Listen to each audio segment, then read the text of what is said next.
अफगानिस्तान में भारत की महाजीत, चलने लगा भारत के कदम से मिलाकर कदम।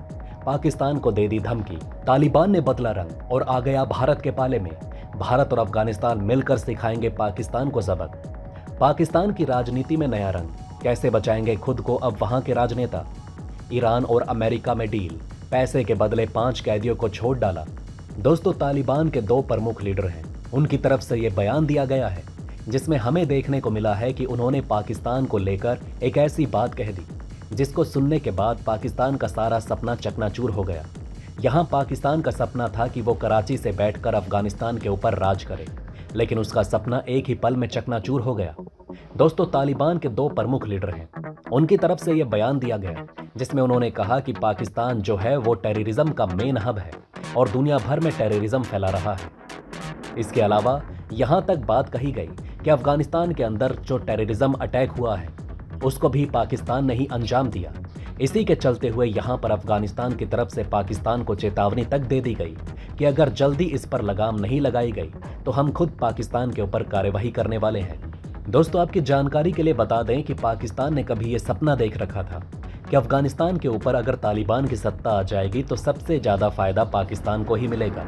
और हमें देखने को भी मिला था कि जब अफगानिस्तान के ऊपर तालिबान का कब्जा हुआ था तो उस समय सबसे ज्यादा खुश पाकिस्तान ही नजर आ रहा था, क्योंकि पाकिस्तान ये बात बहुत अच्छे से जानता था कि एक बार अफगानिस्तान में तालिबान की सत्ता आ गई तो तालिबानियों को वो अपनी उंगली के इशारे पर नचाएगा।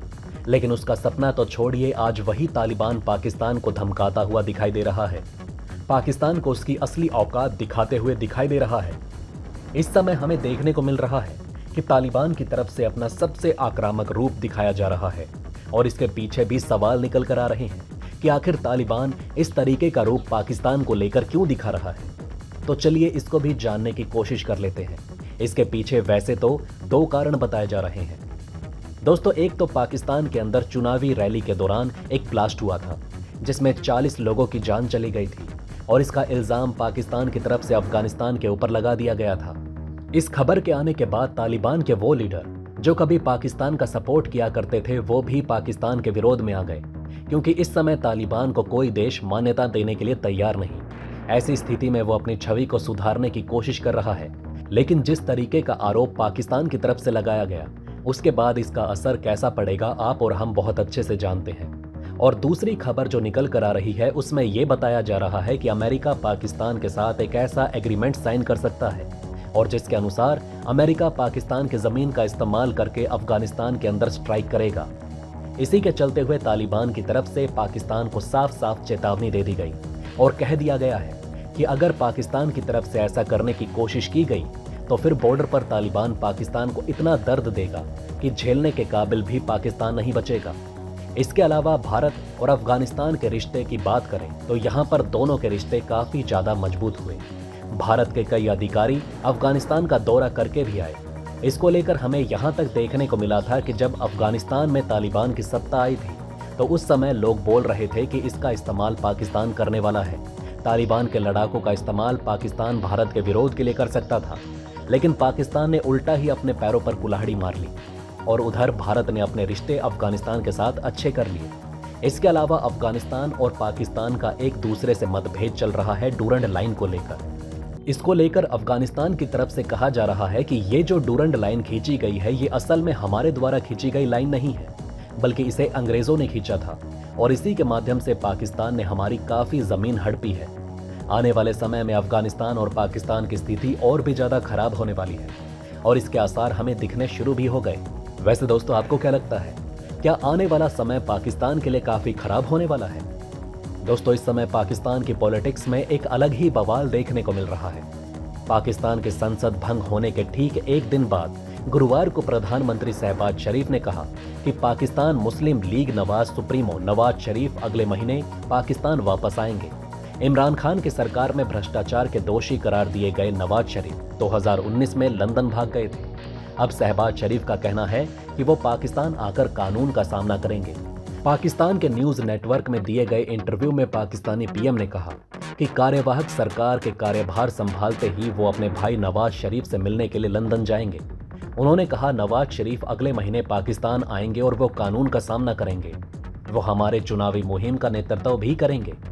73 वर्षीय नवाज शरीफ को भ्रष्टाचार के मामले में इमरान खान की सरकार के दौरान 7 साल की सजा सुनाई गई थी। नवंबर 2019 में पाकिस्तान के हाई कोर्ट ने स्वास्थ्य कारणों से नवाज शरीफ को देश छोड़ने की इजाजत दे दी थी। इमरान खान की सरकार ने नवाज को पाकिस्तान वापस लाने की कई कोशिशें की, जो असफल रही। दोस्तों, इसके अलावा ईरान से एक बड़ी खबर निकल कर आ रही है, जिसमें हमें देखने को मिल रहा है कि ईरान में कैद अपने 5 नागरिकों को छुड़वाने के बदले अमेरिका ने एक डील की। इसके तहत अमेरिका अपने नागरिकों के बदले साउथ कोरिया से सीज किए गए ईरान के 49,000 करोड़ रुपए रिलीज करेगा। इस डील के तहत ईरान ने गुरुवार को अपनी कुख्यात एविन जेल से अमेरिकियों को निकाल दिया और उन्हें एक होटल में शिफ्ट किया गया। ईरान में अमेरिकी ईरान मूल के लोगों की हिरासत का मुद्दा काफी सालों से दोनों देशों के बीच विवाद की वजह बना हुआ था। ईरान में कैद किए गए अमेरिकियों के परिवार के लोग काफी समय से बाइडेन सरकार पर उन्हें छुड़वाने के लिए दबाव बना रहे थे। रिपोर्ट के मुताबिक जल्द ही ईरान उन्हें अमेरिका को सौंप सकता है। फिलहाल उन्हें 24 घंटे की कैद में रखा गया है। रिपोर्ट के मुताबिक 49,000 करोड़ रुपए सीधे ईरान को नहीं दिए जाएंगे, उन्हें कतर के सेंट्रल बैंक में ट्रांसफर किया जाएगा। इसमें काफी हफ्तों का समय लग सकता है। अमेरिकी पाबंदियों से जूझ रहा ईरान की अर्थव्यवस्था के लिए 49,000 करोड़ रुपए के फंड का रिलीज होना बड़ी राहत होगी। ईरान के 41 लाख करोड़ रुपए का फंड अमेरिकी पाबंदियों के चलते दुनिया के अलग अलग हिस्सों में रुका हुआ है। वहीं अमेरिका की इस डील पर अमेरिका के विदेश मंत्री एंटनी ब्लिंकन ने कहा कि ये ईरान में कैद लोगों के परिवार वालों के लिए कोई बुरा सपना खत्म होने जैसा है। उन्होंने ये भी कहा कि अमेरिकी लोगों को पूरी तरह से रिहा किया जाना चाहिए। ईरान ने उन्हें गैर कानूनी तरीके से हिरासत में लिया था।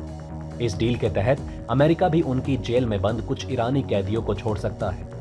2015 में ईरान ने चीन, फ्रांस, रूस, ब्रिटेन, जर्मनी और अमेरिका के साथ एक परमाणु समझौता किया। यह समझौता इसलिए हुआ क्योंकि पश्चिमी देशों को डर था कि ईरान परमाणु हथियार बना सकता है, या फिर वो ऐसा देश बन सकता है जिसके पास परमाणु हथियार भले ही ना हो, लेकिन उन्हें बनाने की सारी क्षमताएं हों और कभी भी उनका इस्तेमाल कर सकें। ईरान के साथ परमाणु समझौता कर न्यूक्लियर कैपेसिटी बढ़ाने के उसके शोध कार्यक्रम को काफी नियंत्रित किया गया। ईरान को परमाणु ऊर्जा के शांतिपूर्ण इस्तेमाल पर जोर देने वाली अंतर्राष्ट्रीय परमाणु ऊर्जा एजेंसी के जरिए अंतर्राष्ट्रीय निगरानी में लाया गया। इसके बदले परमाणु कार्यक्रम के चलते ईरान पर लगे आर्थिक प्रतिबंध हटाए गए। हालांकि 8 मई 2018 को तत्कालीन राष्ट्रपति डोनाल्ड ट्रंप अमेरिका को ईरान न्यूक्लियर डील समझौते से बाहर कर चुके थे। अमेरिका ने 2019 से ईरान पर फिर प्रतिबंध लगाने शुरू कर दिए थे।